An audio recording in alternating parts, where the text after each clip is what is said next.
4강 한번 해볼게요. 4강 내용입니다. 일단 역학이라고 하면 기본적으로 모든 힘을 알고 있어야 그 물체에 대해서 운동을 분석하기 편하고요. 그래서 힘은 기본적으로 상호작용이라고 부르고요. 상호작용이란 말은 혼자서는 작용할 수 없고 최소 두 물체 이상이 서로 힘을 주고 받는다라고 생각해 주세요. 그래서 작용이 있으면 반작용이 있다라고 생각하시고, 그래서 각 물체에 작용하는 모든 힘을 알게 되면 그 힘을 바탕으로 물체의 운동 상태를 비교적 빨리 파악할 수 있습니다.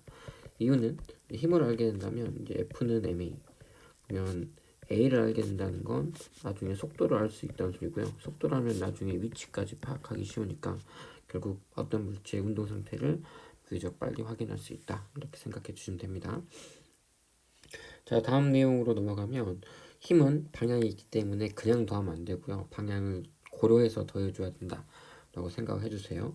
그래서 이렇게 평행사변형법 제일 많이 쓰는 게, 이렇게 서로 다른 두 힘이 있으면 이 시작점을 각기 맞춰서 이렇게 평행사변을 그려서 맨 끝점으로 보내는 거, 이게 이번에 힘을 두 개 더하는 방법 중에 하나다 라고 생각하시면 되시고, 다른 하나는 어떻게 하는 거냐면 힘이 한쪽이 끝나면 이 끝을 맞추는 게 아니라 이 하나를 여기에 갖다 대는 거예요.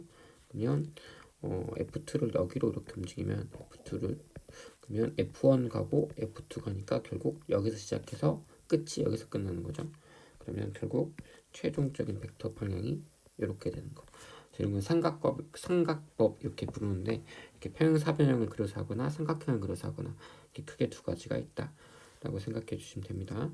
그래서 3N, 4N이 이렇게 있으면 그 힘의 합은 이런 식으로 그리면 되겠죠. 평행사변을 그리면 이 방향이 될 거다라는 걸 알 수 있고요. 피타고라스 생각하면 여기 3이니까 얘는 5N이다 이렇게 생각할 수 있겠습니다. 3N이면 이렇게 평행사변을 그리면 이렇게 여기도 똑같이 3N이 될 것 같고요. 왜냐면 정삼각형이니까 이렇게. 혹은 삼각법 이용하면 지금 이거 시작점을 맞추는 게 아니라 이렇게 가고 여기 있는 3N을 시작점을 여기로 놔두고 이렇게 하면 결국 이렇게 3N 가고 이렇게 3N 가는 거니까 최종적으로는 이렇게 앞으로 3N을 가는 거다라고 말을 할 수도 있을 겁니다. 각도가 이렇게 애매할 때는 평행사변을 그리거나 삼각형을 그리기 어려우니까 성분을 나눠서 하는 방법이 더 편하다고 했어요. 그래서 지금 루트 10N은 앞으로 한 칸, 위로는 3칸이고요. 그러니까 애 같은 경우에는 앞으로 한 칸, 그리고 위로 3칸, 그리고 루트 18N의 대각선 밑으로 향하는 이 아이는 앞으로는 3칸, 그리고 밑으로도 3칸이에요.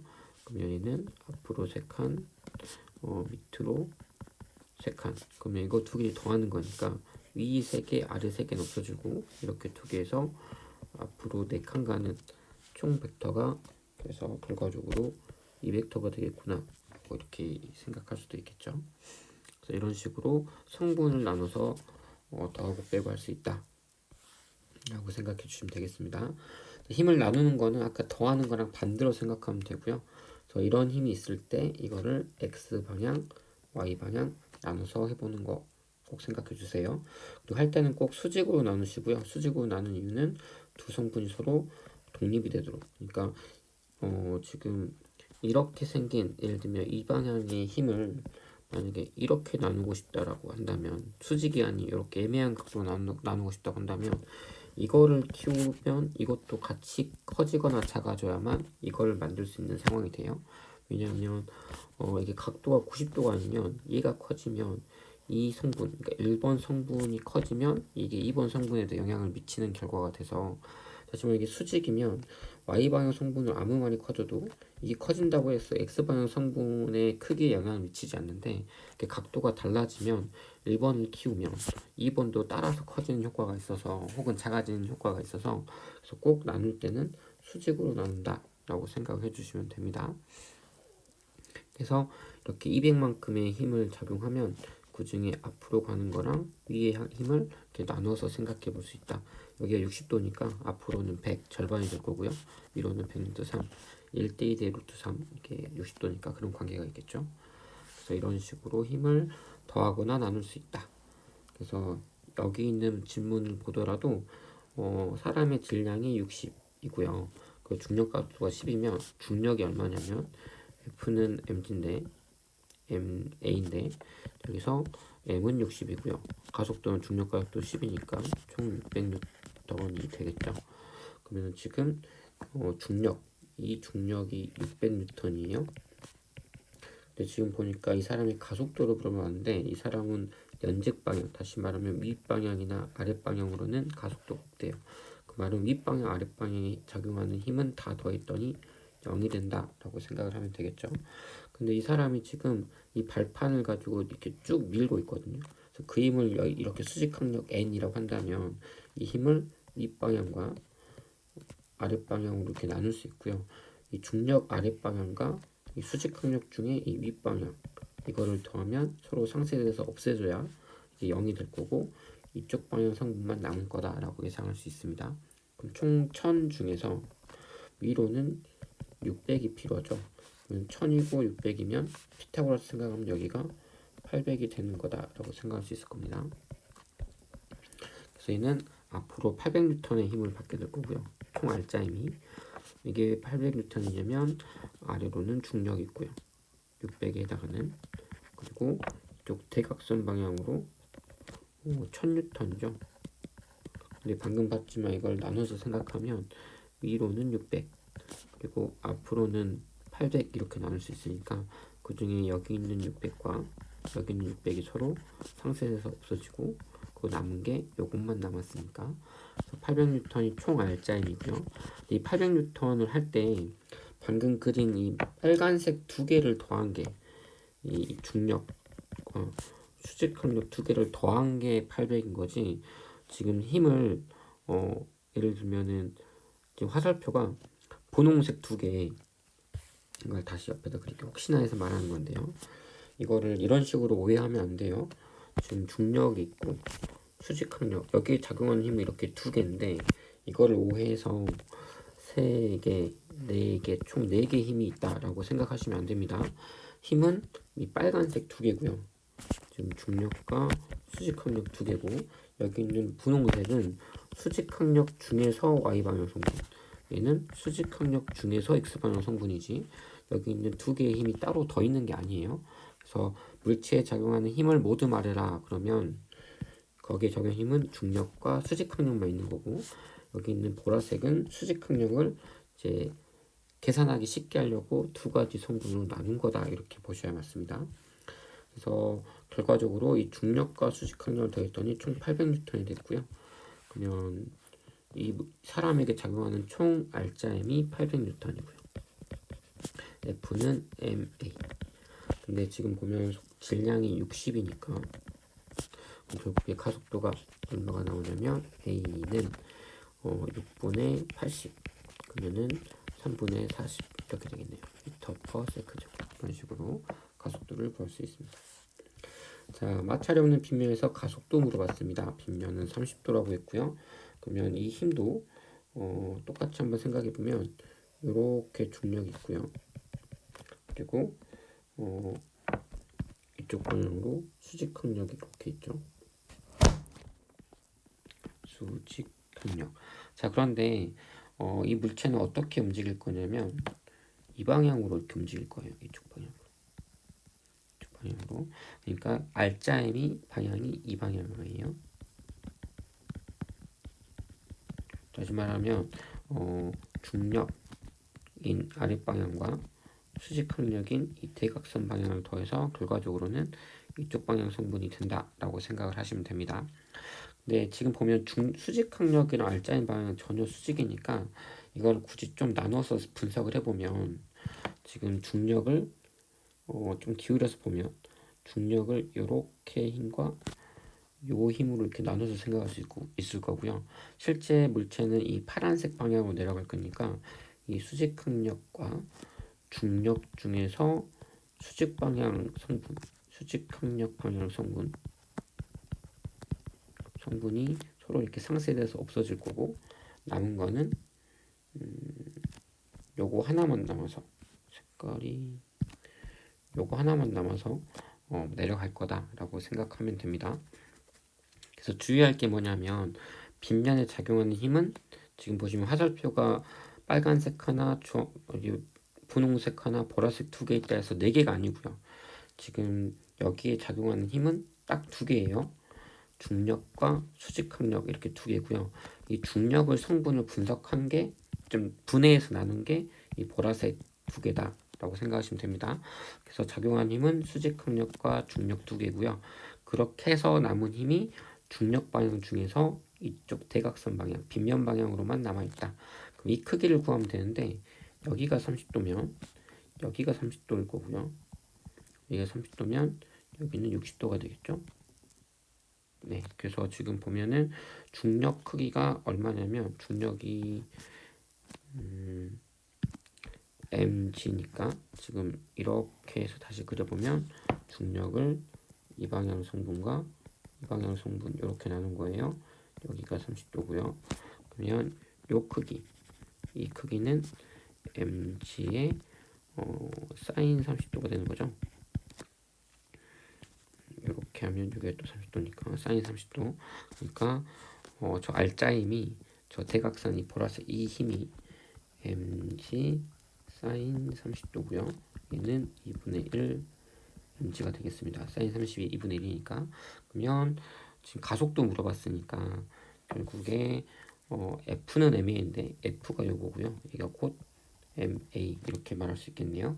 그러면 약분해보면 질량끼리 이렇게 약분하면 결국 가속도는 2분의 1g다.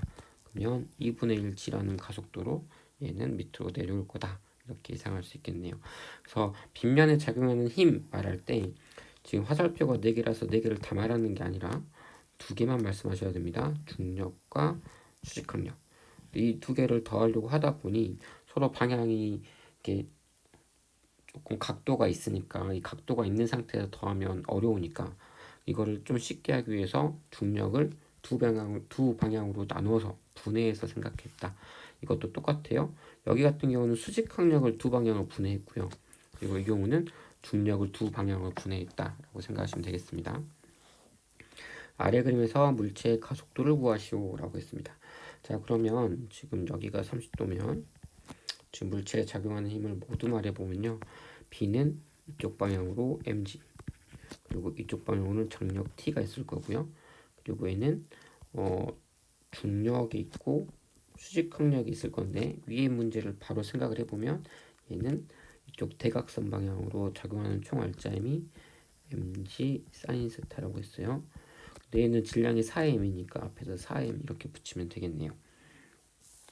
그러면 결국 그리고 여기 하나 안 한 게 있네. 4m도 실에 묶여 있으니까 장력 T 이렇게 있을 겁니다. 그러면 지금 여기는 지금 4mg 사인 세타면 세타가 지금 30도니까 결국에는 2mg거든요. 그러면 지금 물체가 이렇게 매달려 있는데 지금 4m 입장에서 밑으로는 2mg만큼 당기고요. 여기 m은 mg만큼 당기니까 결과론적으로 지금 보면 이 물체가 이쪽으로 움직이고 이렇게 움직인다고 생각할 수 있어요. 그러면 지금 물체를 각각 나눠서 분석을 해보면 4m에 해당하는 건 대각선 밑으로는 2mg, 그리고 대각선 윗방향으로는 t만큼. 근데 서로 방향이 반대니까 빼줄게요. 얘가 4m이라는 물체에 작용하는 총 알짜힘 F는 ma 이렇게 쓰면 되고요. B 같은 경우에는 질량이 m인 B 같은 경우에는 위로 장력, 그리고 아래로는 중력. 그래서 이게 총 알짜힘 F는 ma 이렇게 되겠습니다. 그럼 이제 가속도 물어봤으니까 쭉 하면 지금 이렇게 위아래를 더해주면 mg는 5ma 나올 거고요. a는 5분의 1g다. 이렇게 계산할 수 있겠네요. 그래서 문제를 너무 어렵게 생각하지 마시고 빗면이 나오면 빗면 방향 성분의 가속도가 mg 사인 세타다 라는 걸 꼭 기억하셔서 그거 가지고 이제 문제 푸시면 크게 어려움 없을 겁니다. 그래서 물체 작용인 4m에 작용한 거는 앞으로는 mg 사인 세타, 그 뒤로는 실에 묶여 있으니까 장력, 이렇게 2개 생각하시고요. B도 중력과 수직항력, 수직항력 장력 이렇게 놓고 식 이렇게 운동 방정식 세우면 나머지는 다 연립 방정식 해서 쉽게 구할 수 있다 라고 생각해 주시면 되겠습니다. 볼링공 들어올리려고 한다. 이거 실제로 해봤죠. 근데 힘이 매우 크면 이거를 마치 이렇게 90도로 이렇게 180도로 만들 수 있겠느냐, 이게 지금 질문이었죠. 그래서 그때 같이 이야기하면서 뭐가 맞는지 한번 생각해 봤는데, 지금 힘을 이렇게 줬을 때, 일단 여기 있는 보라색부터 생각을 해봅시다. 이렇게 힘 줬을 때 가능한 이유는 이쪽으로 장력이 작용하고 이쪽으로 각각 장력이 작용할 건데, 지금 볼링공 입장에서는 무슨 힘이 기본적으로 있냐면 중력이 있어요. 얘가 들어 올려지려면 이 중력을 이길 만큼의 위로 향하는 힘이 필요해요. 다시 말하면 여기 있는 장력 중에서 윗방향 성분이 이만큼 있을 거고, 1번 장력 중에서 2번 장력 중에서도 위로 향하는 성분이 있을 거니까 이 두 힘이 이 중력보다 크면 얘는 들어올릴 수 있을 겁니다. 자, 그런데 여기 있는 빨간색처럼 만약에 볼링공을 묶어서 이렇게 180도로 이렇게 해버리면, 이쪽 방향 장력, 이쪽 방향 장력 1, 장력 2 이렇게 생각하면, 지금 물체는 중력이 작용하는데 장력 1번과 장력 2번은 위로 향하는 성분이 아예 없어요. 이쪽 향하는 성분이 아예 없기 때문에 이 장력 1과 장력 2를 가지고는 이 중력을 상쇄시킬 수 있는 윗방향의 힘을 만들 수가 없습니다. 그래서 이 방향이 얘가 이렇게 180도가 돼버리면 이 장력 1, 2를 가지고는 절대 합력이 플러스 Y방향 성분이 나올 수 없다. 이렇게 생각하면 되겠죠.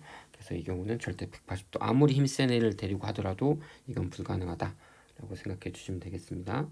힘을 더하고 나누고 꼭 한번 연습해 보세요. 자, 특히 빗면, 몰트에서 많이 중요하게 다루는 애고요. 이 빗면 가지고 밑에 것도 많이 하니까 꼭 한번 해보시기 바랍니다. 그리고 이 아래 이 볼링공은 왜 180도는 안 되고 이런 각도는 되는지도 한번 곰곰이 생각해 보세요.